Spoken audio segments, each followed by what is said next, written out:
thing about basketball is there's the good and there's the bad. The bad is Steven Adams went down 3 to 5 weeks. Desmond Bane's been out. But the good, Joe, Danny Green is set to make his Grizzlies debut. We're going to talk about it right here and right now on Locked On Grizzlies. You are Locked On Grizzlies, your daily Memphis Grizzlies podcast, part of the Locked On Podcast Network, your team every day.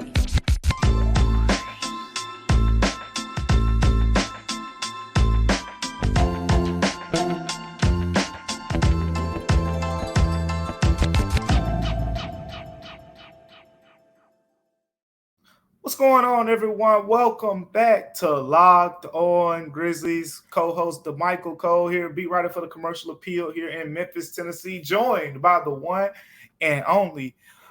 You may know him as Joe Mullinax. I know him as the Grill Master with some of the things he's been cooking up on Twitter lately. We'll talk about a little bit later. But Joe, I tell you what, you know how to keep the people engaged. I have been doing this for a long time, Damichael. And I am very good at being myself. That's the best part about all of this, is that this isn't a bit. Like, I'm not like Skip Bayless that's just doing this. I am genuinely me. And there's a lot of people we're not forcing him to be this guy. No, I am just that guy. And the crazy thing is, Damichael, people keep asking me to give my opinions on things. It's been over a decade now that I've been a part of a staff or doing something involving the Memphis Grizzlies. They keep bringing me back even after all these hot takes. Yeah, they keep bringing you back, Joe, because you're cooking, man. And when you're right, you let them know. You let them know, because when you're wrong, they let you know. But that's exactly right. That being said, today's episode is brought to you by FanDuel Sportsbook, the official sportsbook of Locked On. Make sure you go and make every moment more. Visit FanDuel.com/Locked On to get started. Make sure you continue to tune in to Locked On Grizzlies. And as I like to say, we're everywhere, just like the air that many of you breathe. Google Podcasts, Apple Podcasts, Spotify, Stitcher, wherever you like to listen, you can go find Locked On Grizzlies. I hope you found Locked On Grizzlies somewhere today, and you're tuning in to me and Joe right now because some interesting things are happening around this team. As I said earlier, Steven Adams is out. Yeah, that hurts. It hurts bad. Desmond Bane's missed the last couple games, and he's close to returning, but we'll get to that in a second. But we want to focus on the guy we haven't had much time to talk about on Locked On Grizzlies, quite frankly, because he hasn't played in a Grizzlies uniform in his entire 13-year NBA career. Danny Green is set to make his Grizzlies debut. Joe, how you feeling about this one? I'm feeling pretty good. I know you've got lots going up today over the Commercial Appeal about Danny Green's debut. My Substack, Written in the Dark, I have an article asking about what to do with Danny Green. I'm excited to see him actually play because I think over these next 8 days heading into the trade deadline, it's going to be a small sample size. Again, I would imagine he'll play Wednesday and then not Thursday. So maybe you only get a few games in to see what he can physically do before you have to make a trade decision. But at least you can see if he can still physically move in the similar capacity to what he did with the 76ers. People forget, I know you don't, Damichael, because you have a connection with the 76ers. Danny Green did some good things for them. He started 12 playoff games for the 76ers last season before he tore up his knee, and he shot 41% from three in the playoffs. Big game guy. He has a title pedigree. He's won 3 championships, I believe. He is the same age as me, so whenever people talk about him being old, it kind of cuts me to the core. We're both 35. I'm a little older than him. I turned 36 before he does. But I really am excited to see what he can do because, in theory, Damichael, 3-point shooting and defense off the bench, that's kind of what that unit needs outside of just a microwave scorer like we've talked about before. And in the absence of that, maybe Danny Green makes a trade not necessary because he gives a little pop to that reserve unit. You hear that, Locked On viewers? Do not call Danny Green old. It will hurt my feelings. You will hurt Joe Mullinax's feeling. But and I don't love you. I love you as my lure, as our listener and our viewer. I love Damichael as my co-host. He made fun of me for being bald yesterday. which I am not going to be able to let go of anytime soon. So he can make those jokes, but you cannot. I'm okay with being hurt by Damichael, but not by you, dear listener, dear viewer.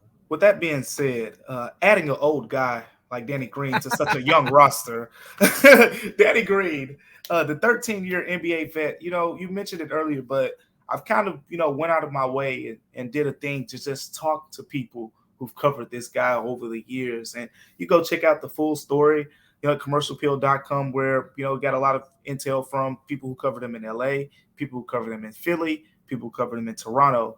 But the thing that I learned is they all talked about the locker room stuff, right? And it's kind of what we've seen. It's been the only thing we've been able to see so far. And I think that's something to point out, because from the physical standpoint, it doesn't matter what he brings there. This is the one thing you kind of bank on him, being on the court. The locker room perspective is where he will help. I think back to that Golden State game where I talked about how stunned the locker room was. Danny Green's been in a lot of playoff series he's won. He's been in a lot of playoff series he's lost. And you mentioned the Sixers series. In the 2 years with the 76ers, he was hurt both times they lost. And just it was one thing, again, talking to people there, there is some thought that, not against the Heat probably, but against when they lost to, I believe it was the Sixers. Mm-hmm. When they lost to the Sixers, there was thought that if he didn't get hurt, they win that series. So he's important. He's that important. I had people tell me that he was the leader on that team. Joel Embiid, a lot of big personalities, Tobias Harris, etc. Danny Green was the leader. And just 2 years on the team. With the Grizzlies, we see it right now, the impact he's having, right? It's like the complete opposite of the Andre Iguodala experience. That's the best way to sum it up, Joe, right? Andre Iguodala says, I don't want to be in Memphis, right? That's not exactly what he said, but that was the energy. It's what his actions said. Yeah, that's what his actions said. Whereas Danny Green has basically said, please don't trade me, Memphis. I want to be here. So with that being said, it's a complete different energy, and the players respect him. I can't say that enough. They refer to his championships when you mention, his criticism and the things he say. Say, man, look, he's a 3-time champion. And they really respect Danny Green.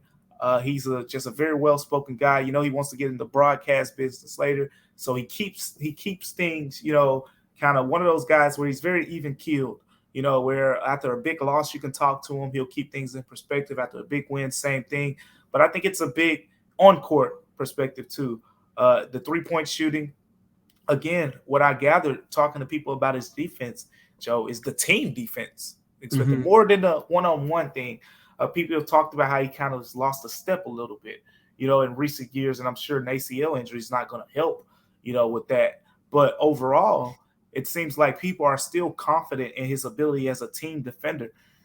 We know about him as like this chase down blocks guy. I think Morant might have a run for his money with Danny Green on the court. But overall, the 3-and-D aspect, you can't have enough of those guys. He'll add that off the bench. We'll see what his role is like, how much he grows, how much minutes, he plays within that role, and just the impact that he can have. But, Joe, I think, this is a big addition, and it's kind of a pre-trade deadline acquisition. We'll see how it works out. We will see how it works out. The thing I'm most excited for with Danny Green is if he comes along and if he's able to be what he was in Philadelphia, 40% three-point shooter, a guy that can play solid defense as a team defender. He played about 25 or 26 minutes a game for the 76ers. Yeah. And again, that was before a very serious knee injury. I think it was multiple ligaments that he tore in the knee. Yeah. So not just the ACL. It's something to keep an eye on in terms of his lateral movement, his health, the way that he's able to overcome these things. The nice thing about the playoffs is there are no back-to-backs.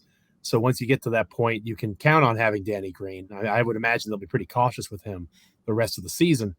I am excited to see if he can be a player for this team because, again, if you have Danny Green and he stays on the roster and you go into the playoffs with an 8-man rotation of the starting 5 plus Tyus Jones, Danny Green, and Brandon Clark, you don't need Zaire Williams, per se, to be a guy that plays 20-plus minutes in the Western Conference Finals. You don't need Santi Aldama if he's not ready to be that guy.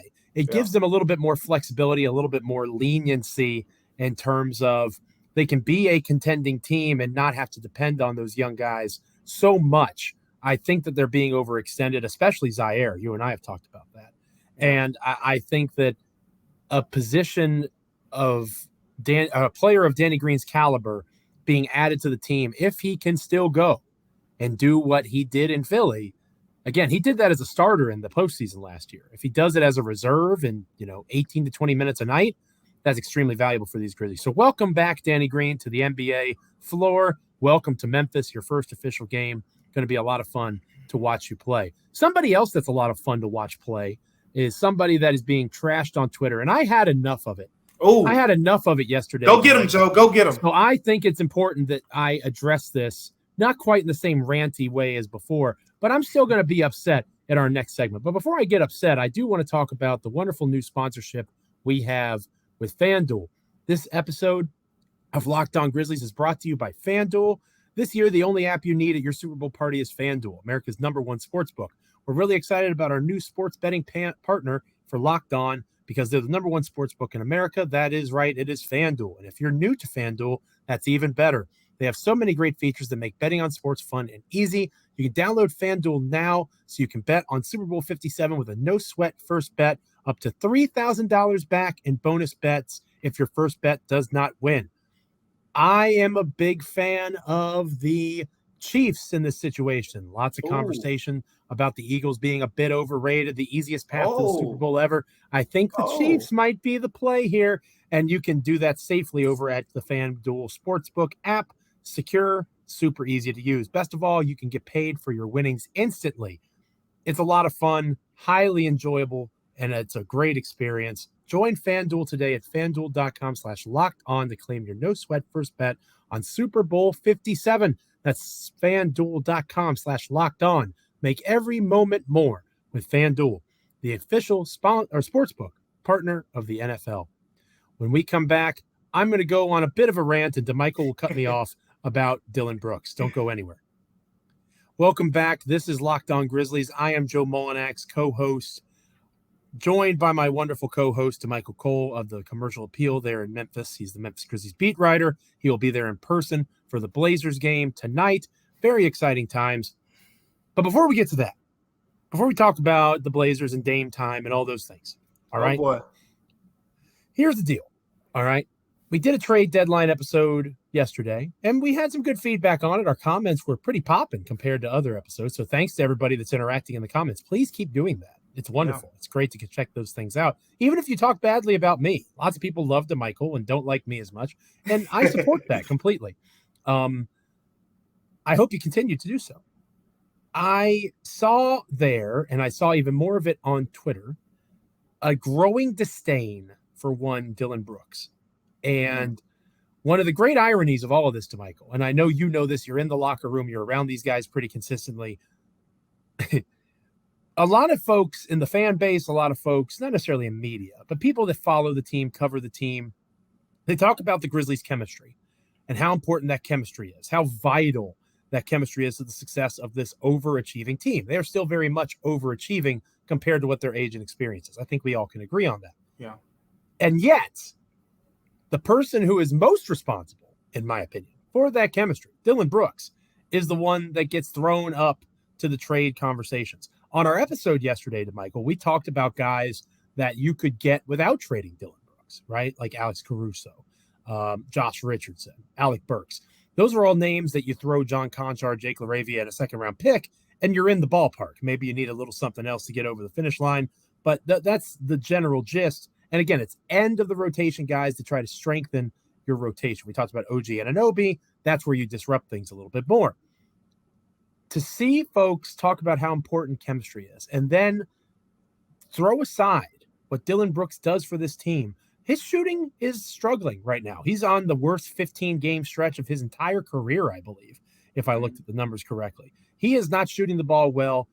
But Dillon is going to unapologetically be himself, and nothing has changed about this man. From the time he was a rookie and he was asked to be one of the best players on the team as a second-round draft pick on a bad basketball team, to now, he has done everything they have asked him to do in terms of being present and active and aggressive. He is one of the best defenders in the NBA. I don't think it's that crazy, Damichael, to say if I want to make a trade, I'm going to try to not trade a guy who is a winner. Every single season, he has made the Memphis Grizzlies better when he is on the floor. There's not a single season where the Grizzlies are worse because Dillon Brooks played in terms of points and net rating. So I really struggled, Damichael, with the disdain for Dillon Brooks. I get being frustrated about his shooting, but for goodness sakes, he is as important to the chemistry and fiber of this team as anybody. I just don't think that should be thrown away so willingly. People don't care as much about the chemistry as we do, Joe. Well, but all I hear about is the chemistry. That's all I hear about. But they don't care about it. They care when it's fun. Let me rephrase. They care about the fun side. I think you got it. I think that's they care about the dancing and seeing the guys hoopla together. Yes. But very quickly it's trade Zaire after his worst game of the season, or trade Dillon. And you know that Zaire is really close to Ja. That kind of, after trading DeAnthony Melton, then trading Zaire, that will probably ruffle Ja a little bit. But no one thinks about that part. They care about chemistry. Sorry to cut you off. I just don't want to forget this because I'm old, remember. They care about chemistry when it's convenient. But when chemistry is most important in times of adversity doesn't build character. It reveals it. Yeah. It reveals who you are as a person. And in sports, it reveals who you are as a team. And when I'm facing adversity, having lived a life in sports, this is the coach talking right here. I want dudes like Dillon Brooks that I can go into a back alley with, and I'm fighting for my life, and I know that dude's going to do the same freaking thing. You want to talk about Memphis versus everybody? That dude is somebody that will live it. It ain't just a T-shirt to him.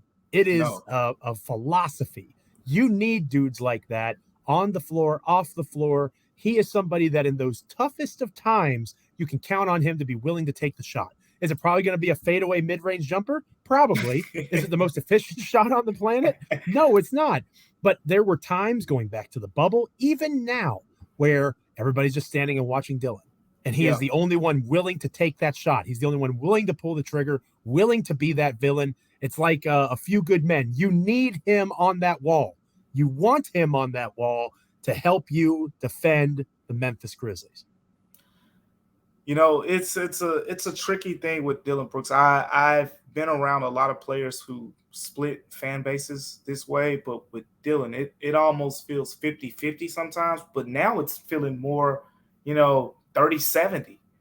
And the way of, people have been not happy about his play. People tell me, hey, his defense is great, but does it really negate his offensive struggles and things like that? And I've had, beat writers of opposing teams literally tell me they believe that Dillon Brooks is the player who will stop the Grizzlies from winning an NBA title.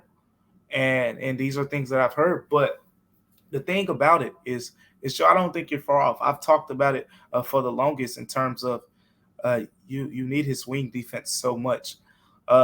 Dillon Brooks, I talked about when he shoots 50%. I think the Grizzlies are 17-1, 18-1 over the last two seasons. And it's not just 18-1. I think last I checked, it was 16-1, and it was 15 of the games were blowouts. Right. When he shoots 50%, it's curtains for anyone. And not just that, even in the one loss, it was the earlier this season, the Utah Jazz game. The Jazz made 19 threes and they lost by 1 point, and Ja Morant didn't play. That's what it took for the only loss when Dillon Brooks has shot over 50% in a game. But with all that being said, if I wanted to play devil's advocate a little bit here, I would say that it's getting to a point where I'm starting to feel like, in those late game situations, teams are going to feel like he's a player that they can pick on a little bit.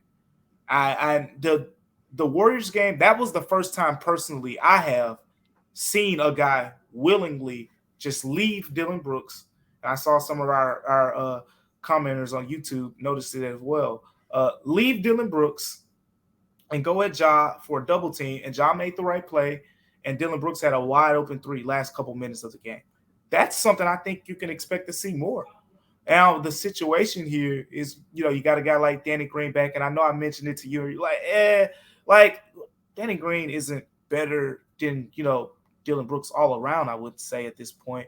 But Danny Green is a player we talked about who's made some big shots in his career. Sure. And from a spacing perspective, sometimes, let's say Dylan having a bad shooting night, and if, Danny Green's holding his own on defense against a Kawhi or a PG or something like that, let's ride it out with Danny Green if we don't trust, Dylan in those last minute or two. But overall, I think his impact can't be denied. If you don't believe me, go look at the two games against look at him against the Thunder. I don't think it's 2 games, it's been 3. But watch him guard Shai Gilgeous. Watch him guard Zion Williamson to 2 of his worst performances of the season. The proof's in the pudding on what he can do defensively. It's all about the offensive impact. And I think he's starting to understand his role a little bit more. And now I think, again, Danny Green, as Zion Williams possibly rounds into form even more, you have options to kind of finish games with if you're not confident in Dylan Brooks. Right now the team is, but just to touch on what you said, most importantly, about the locker room aspect, this team calls him the heart and soul. That's all I have to say.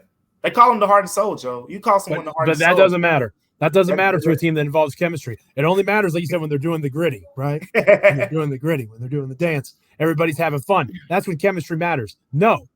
Chemistry matters when times are tough. That is when chemistry matters most. And Dylan Brooks is the guy willing to help in the toughest of times.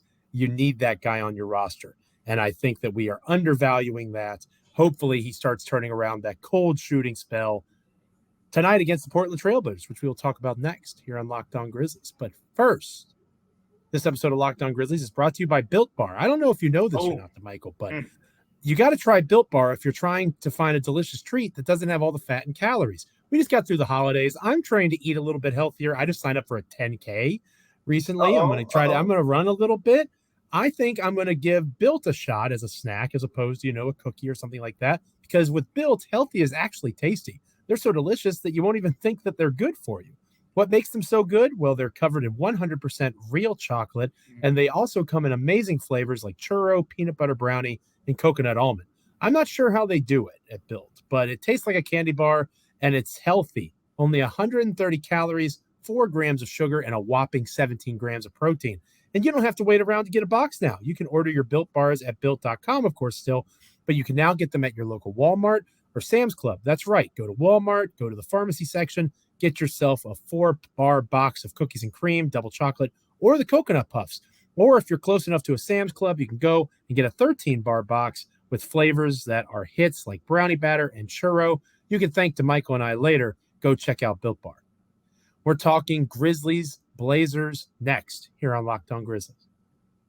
Welcome back to Locked On Grizzlies. I am one of your hosts, Joe Mullinax, joined by my co-host, Damichael Cole of the the Commercial Appeal, located in Memphis. The Memphis Grizzlies beat writer, of course, is Damichael. And Damichael, you're back to work after a couple days off tonight, checking out the Grizzlies.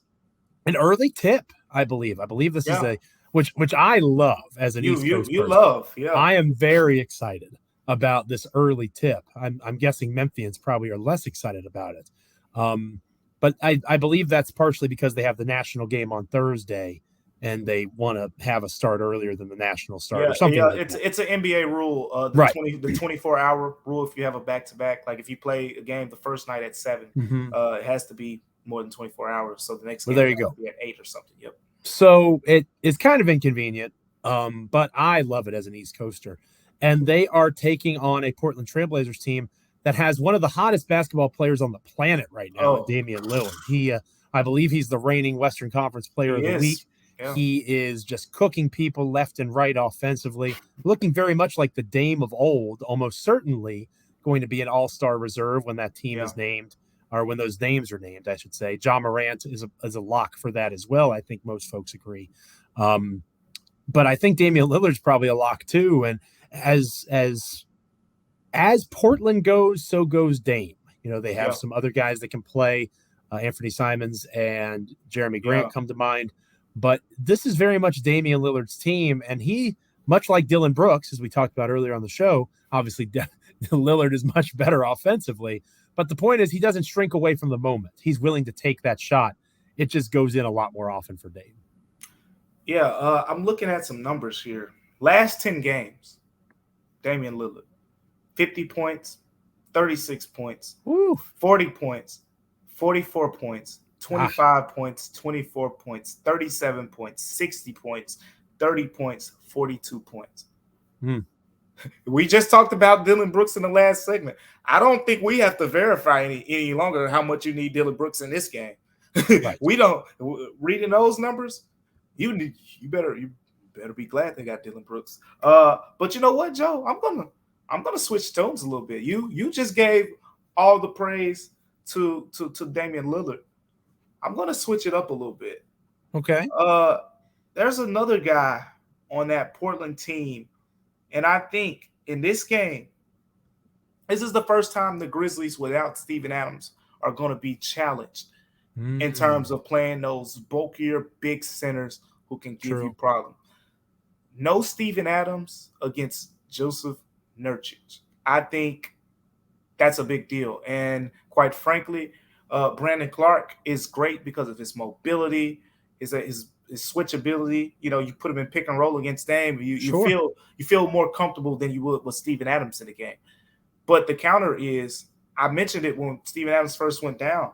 When you play Jonas Valanciunas now, when you play Joel Embiid, when you play Jokic, when you play Nurkic, when you play these big bulky centers who have really good footwork and who can just bully ball you out the way, that's when you really feel Steven Adams' impact because ain't nobody in the NBA moving Steven Adams.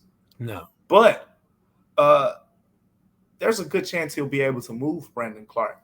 And if maybe this is a game where Taylor Jenkins said he'll be flexible with these things. Maybe Xavier Tillman draws a start, and he's still undersized to a certain degree, Hmm. but he's bigger, than Brandon Clark. But that's the perspective I want to see in this game. We've seen different ways how Steven Adams impacts this team. I'm really interested in those like 5 or 6 center matchups. How can the Grizzlies combat that? Because we don't see the Grizzlies at a size disadvantage. But that front court, when you go 6'7", 6'11", 6'11" across the front court, that's great size, and especially with Jaren Jackson Jr.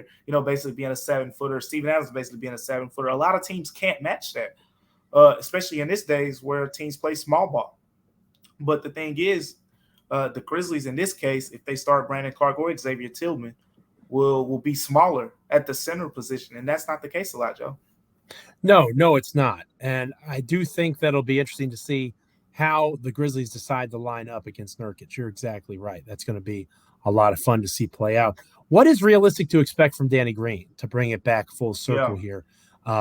Again, we don't expect him to play in the second half of the back-to-back against the Cavaliers on Thursday night, but he's making his debut tonight. Not going to be a starter, we would imagine. He will be a reserve. Is there I any mean, intel on what we expect minutes-wise? we don't even know if he's going to be in a rotation yet. That's true, too. Taylor That's a good Jenkins point. has said, and we haven't mentioned it yet, but John Conchar and Desmond Bane are both questionable for this game, and questionable for the most part with the Grizzlies as we've seen so far. It's more likely to play than unlikely to play. But like we've also talked about in the past, or at least on yesterday's episode, I think we mentioned Yeah. how because Green is playing in this game, maybe it makes sense for Bane to sit one more out and come Mhm. back on Thursday. We did, yeah. We talked about that as well, and then you have John Conchar, who is close to returning as well. But I mean, from a competitive standpoint, they Mhm. might want Desmond Bane to play both of these things. Because Yeah. you're every game matters right now, and you don't believe me. Taylor Jenkins opted to leave John Morant in for the entire second half of that. First time Yes. I've seen him do that this season. John They Morant were played very 41 desperate. minutes. They were desperate, and I don't think they'll lose that itch as long as these guys are healthy after that 5-game losing streak. So uh, if he's still up in the air, if Dez plays or not, and like you said, there is a chance that he doesn't. And if he doesn't play, then Danny Green automatically, you would think he has a rotation spot in some type of way. But if John Conchar is active, I don't know if we see him get Konchar's spot. I mean, we've talked about if we think it should, but it feels like something, Konchar's he's gonna have to earn from him. Taylor Jenkins, those are Taylor Jenkins' words. Oh, jeez. And I know, Joe, I know, but did we really? Did we? Are we at this point where Danny Green has to earn minutes from John Konchar? 3-time NBA champion, career 40% 3-point shooter with over 1,500 makes. Shoot the basketball. Over 4 attempts per game last season, coming off of the bench. It's a tricky thing, and quite frankly, I do think we'll see him. To be honest with you, I think, but I want to throw that out there for the listeners. There is a chance that you just see him in uniform, and who knows how the end of the game goes. If they blow him out, and he gets to play 3-4 minutes or something like that. But I mean, there is a chance. I'm not saying it's likely, it's unlikely, or whatever. But if everyone's healthy, which could be the case, the Grizzlies will be 10 deep, and if they're 10 deep. They don't like to go 11 deep, and either he's going to take someone's spot who's regularly been in a rotation, or he's going to just be, making a seat warm. Hopefully he takes somebody's spot that doesn't shoot the basketball and is inconsistent defensively. But I digress. Shout out to Danny Green. Congratulations on returning tonight. Hopefully you get some minutes and hit a 3 or 2. That would make everybody in Memphis feel better about the current state of things. Thanks for making Locked On Grizzlies your first listen today. Now make your second listen Game to Game NBA. Every moment, every top performance, every result. Locked On Game to Game covers every game from across the NBA with local analysis that only Locked On can deliver. Follow Game to Game on Locked On NBA, available on the Odyssey app, YouTube, and wherever you get podcasts. Damichael, next time we're together, we got plenty of on-the-court stuff to discuss. Obviously, recapping the Blazers game on Wednesday, looking ahead to the Cavs on Thursday. Hopefully, Danny Green has a good performance, where Desmond Bane is at. Lots of things to cover on a Thursday edition of Locked On Grizzlies. It's a big back-to-back. We haven't talked a lot about it yet, but with these back-to-backs, it's usually better if you kind of really take care of business, keep guys around the 30-minute mark on that first week, because Cleveland, as we saw in that last game, look pretty good right now. And by the way, Donovan Mitchell is back healthy. He's back. We'll address that accordingly. But this is a big 2-game stretch here after, picking up one win and, kind of getting back in the win column.